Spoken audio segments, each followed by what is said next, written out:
Okay, this better work. DJI struck gold when they released the Osmo Pocket 3 several years ago, so it shouldn't really be a surprise to anyone that they followed it up finally with the Osmo Pocket 4 this year. It's kind of like asking if there's going to be another Minions movie. You don't need to ask.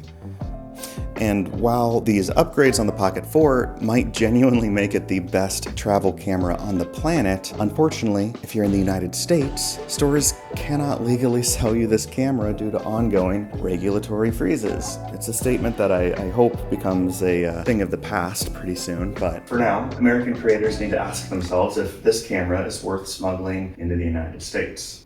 And one very specific American creator needs to ask himself if the FCC is going to assassinate him for making this video. Every once in a while, DJI comes down from the mountaintop with this new series of spec hits that we're supposed to be amazed by, like, 50% more, blah, blah, blah, and 800 megabytes per second, yada, yada, and you're supposed to understand what the hell any of that means. I think that's a little unfair, but I might be able to demystify some of this for you. There are 4 meaningful spec upgrades. First off is 4K 240 FPS slow-mo. This is huge for the people doing action shots for any reason. A vlogger might never touch those, frankly, but somebody who works with athletes or wedding videos or music videos is absolutely going to feel this as a really good upgrade. The next is 107 gigabytes of built-in storage. As an idiot who forgets an SD card all the time, this is a really big deal for forgetful people like myself. By the way, the question of how serious is this camera has already kind of been answered by DJI because they also have released the DJI Osmo Pocket 4 Pro this summer, although it also isn't available to those of us in the United States. Even though us free market patriots are getting fewer and fewer options compared to the rest of the world, you should know that an eerily similar camera called the Extra Muse 2 and 2 Pro is also releasing this summer. In fact, it's so similar that I don't need to get in any more trouble. Never mind. The next is the upgrade to D-Log for improved color grading. The Pocket 4 can now shoot in D-Log rather than just D-Log M, which was kind of a watered down version of D-Log.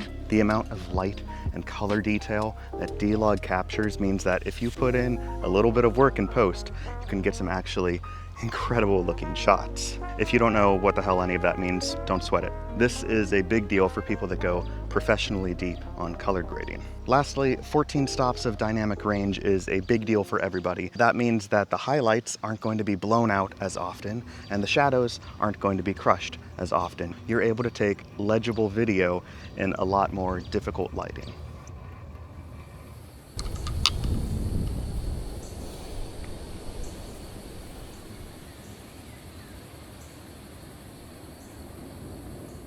But beware, because there is a quick lesson in slippery marketing math to be learned here. Going from 12.7 stops of dynamic range on the Osmo Pocket 3 to 14 stops on the Osmo Pocket 4 is an increase of 1.3, right? Well, that's about a 10% increase. Well, no, not really, because stops are a logarithmic indicator of dynamic range, and an increase of 1.3 is technically a 2.5 multiplier, which means we're looking at an increase of 150%. So you'll see marketing material and reviewers throwing around either one of those numbers, and both are technically right. So they'll just use whichever one backs up the story that they're trying to communicate better. The reality is somewhere between the two. It's a very good upgrade, don't get me wrong, but in terms of sequels, it's no Empire Strikes Back. It's maybe a little more like Shrek 2. I feel very confident about those examples, but you can fight me in the comments. Alright, it's not all perfect, so I'm gonna complain for about 34 seconds. The fact that this gimbal still isn't 360-degree rotation in the year of our Lord 2026 is a scam, especially when DJI has been an industry leader in that hardware for so long. Also, I really wish this Mad Catz joystick was capable of more than just up or down movement at any given time. It kind of feels like controlling Pac-Man, and it's clearly a limitation of the joystick hardware itself, since the gimbal is capable of omnidirectional movement, even when manually controlled with the virtual joystick in the DJI Mimo app. So, how did I end up with one in Midwest America? Actually, there's a few options, and any of these could work, but there's almost certainly a right answer. Was it AliExpress, the weird casino-adjacent Chinese international storefront where you can buy almost anything, but mostly cheap crap? eBay, where a buyer feedback score can actually afford you a degree of confidence? Amazon U.S., which inexplicably has the Osmo Pocket 4 Creator Combo on sale right now, but it has like 2 reviews and it's being sold by Big Al?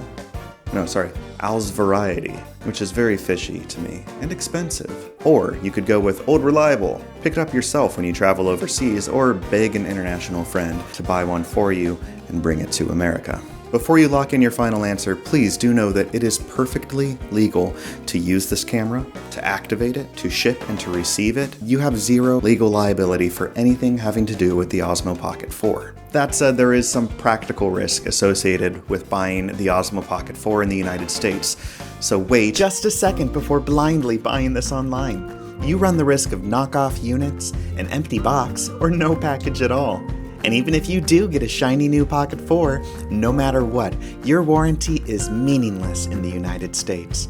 If there's a recall or a covered issue like a screwy firmware update that bricks your camera, DJI will say, "Sorry, bud," but your warranty is worthless in the United States. If you damage your camera, DJI will shrug and say, "Sorry, bud, we don't service that camera."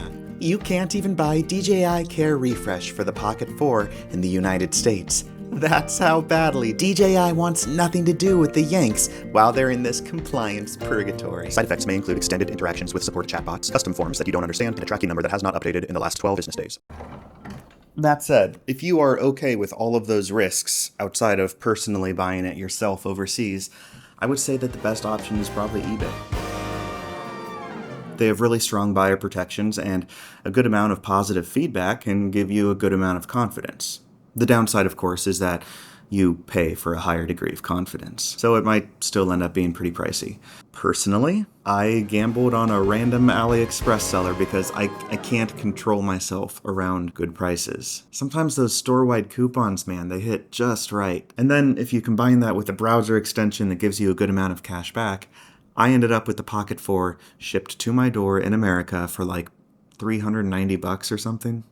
Might have been a little more. That absolutely doesn't mean you should gamble like me, but it's an option. Confirming activation info a server. That's incredibly stressful.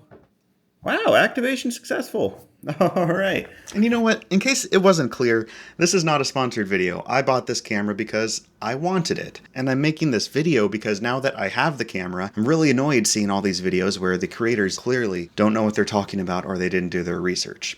Quick PSA before you go busting out the Vaseline to smuggle the Pocket 4 into the United States. The battery on my mic died, so you're going to see me holding this like an idiot, but what you're hearing is the Osmo Pocket 4 microphone right now. You should wait and still consider the Osmo Pocket 3.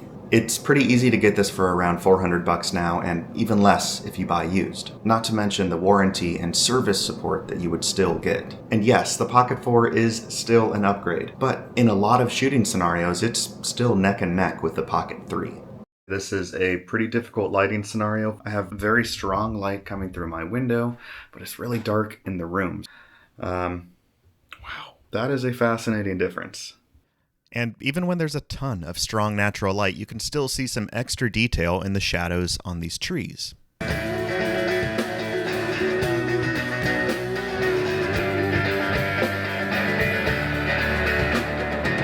The Pocket 4 will move heaven and earth to give you a brighter image in these nighttime scenarios, even if it comes at the cost of some smudginess. Fortunately, it's a lot easier to bring details back from those lights than pull it from out of the dark, out of nowhere.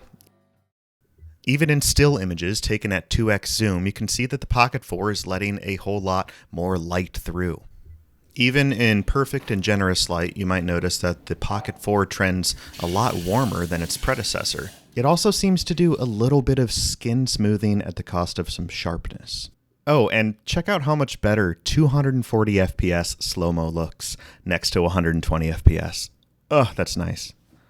Honestly, if you already own a Pocket 3, don't be like me and get the Pocket 4. It's a good upgrade, but probably worth skipping when you factor in the hassle of DJI's regulatory predicament in the United States. If you don't own either, the Pocket 3 is still a fantastic camera and it's being sold at a discount now. Ultimately, you can't go wrong with either camera, but if you have a few extra bills in your pocket and your risk tolerance supports it, I'm happy to be your enabler in getting the Osmo Pocket 4. And to really seal the deal, there are a bunch of those quality of life upgrades that I mentioned earlier. Besides the built-in storage, the joystick is massively improved. It feels really good to use. The custom function button is also super handy. The 4x digital zoom is actually pretty good considering it's just a digital crop at the end of the day. And also, this is so not an action camera, but I did get a little splashy with it while I was filming another part of this video. More impressively, it survived about a 4-foot drop onto concrete after I had about 3 cocktails. Nice. Oh, and also accessories are pretty cheap because most of them are cross-compatible with the wildly oversold Osmo Pocket 3. The only exceptions are some of like the really form-fitting cases because the Pocket 4 is just a tiny bit taller and wider. Of course, the gimbal camera market is really heating up this year, so even just deciding to wait could be a good idea, since the Extra Muse 2 and the Insta360 Luna are both a couple of good options this year. There's even this rumored first-party Canon Pocket gimbal camera in the works, which could be super interesting. If you decide to take the risk and go for the Osmo Pocket 4, I know that I don't regret it, but I have a sickness, so if you have any questions or if you feel like I've missed anything, absolutely drop it in the comments, but otherwise I will see you in the next one.